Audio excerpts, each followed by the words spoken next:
अस्सलाम वालेकुम, नमस्कार। मैं हूं शकील अहमद और आप देख रहे हैं न्यूज़ मैक्स। 23 फरवरी को आगरा के ताजगंज में एक बच्ची का किडनैप कर लिया गया और जिस वक्त ये किडनैपिंग का वाकया पेश आया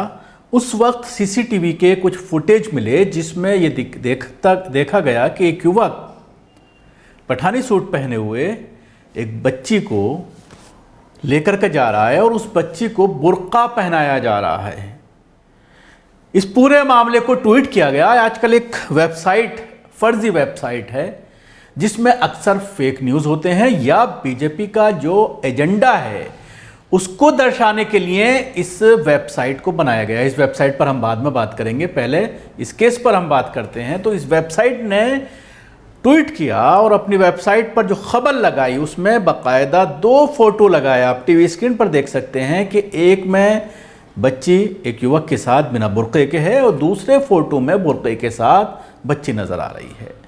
और उसमें जो लिखा गया है उसमें ये बताया गया कि 2 साल पहले कई बार एक व्यक्ति है मेरठ का रहने वाला जो शादीशुदा है और 6 बच्चों का बाप है, मेहताब उसका नाम है, उसने ही जो है इसको किडनैप किया है। लेकिन कल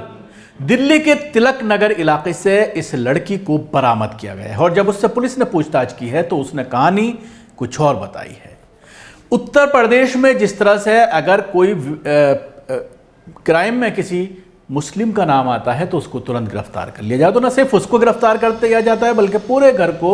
सलाखों के पीछे पहुंचा दिया जाता है। इस मामले में भी मेहताब की पत्नी, मेहताब की 2 भाभियों को गिरफ्तार किया गया पुलिस के जरिए और उन्हें जेल भेज दिया गया। अब जब लड़की का बयान सामने आया है, लड़की बरामद कर ली गई है तिलक नगर के एक पीजी से,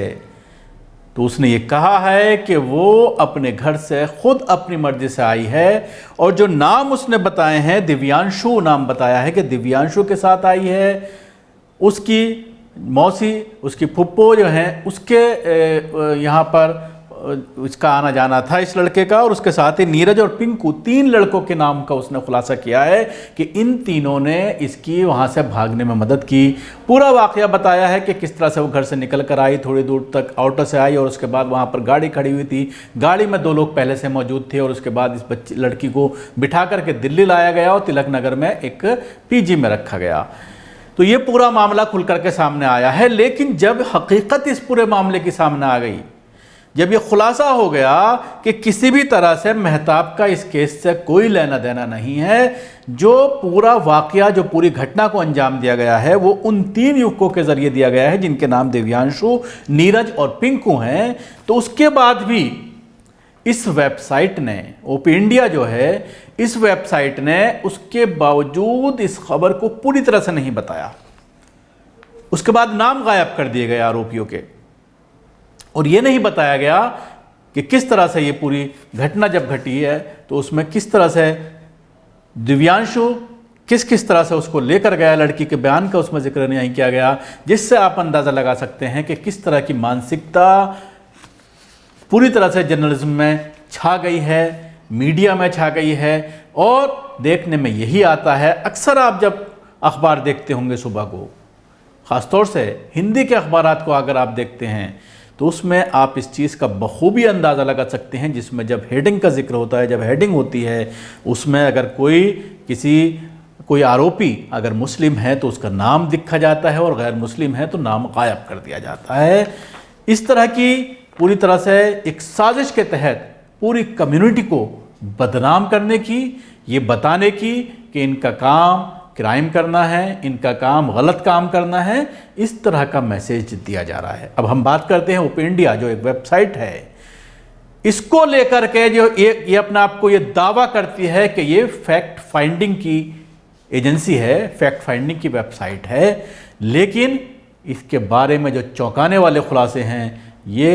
बताते हैं कि ये पूरी तरह से बीजेपी फंडिंग वेबसाइट है और बीजेपी की जो फेक न्यूज़ एजेंसी है, जो फेक न्यूज़ नेटवर्क है,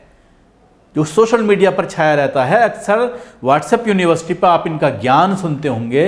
जिसमें कहीं कोई हकीकत नहीं रहती, और इस तरह से उसको लिखा जाता है, उसको इस तरह से बनाया जाता है कि ऐसा लगता है कि पूरी तरह से सत्य पर आधारित है ये खबर, लेकिन सब फर्जी होती हैं, सब झूठी होती हैं। इसी तरह से इस वेबसाइट के बारे में भी बहुत चौंकाने वाले खुलासे कुछ लोगों ने किए हैं, जिससे ये सामने आता है कि इस वेबसाइट की पूरी तरह से फंडिंग, इस वेबसाइट को जिस कंपनी के ज़रिए चलाया जा रहा है वो बीजेपी की अपनी कंपनी है। 2014 में इसको बनाया गया था। राहुल राज और कुमार कुणाल, ये दो इसके ऑनर बताए जाते हैं, जिनका ताल्लुक एक और पेपर से है जो संघ का है, एक और मैगजीन से है जो संघ के ज़रिए चलाया जाता है। और एक चीज़ और इसमें चौंकाने वाली सामने आई है कि इंटरनेशनल फैक्ट चेकिंग एजेंसी,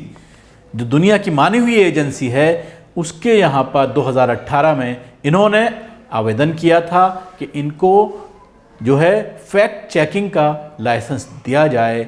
मान्यता दी जाए, लेकिन इस इंटरनेशनल एजेंसी ने ये कहकर इनकार कर दिया कि आप पूरी तरह से आप सत्य खबर नहीं दिखाते, जो आप फैक्ट चेकिंग की बात कर रहे हो, आप कोई फैक्ट चेक नहीं करते, बल्कि आप एक एजेंडे के तहत खबरें लगाते हैं और राइट विंग को फ़ायदा पहुंचाने के लिए, राइट विंग की जो रणनीति है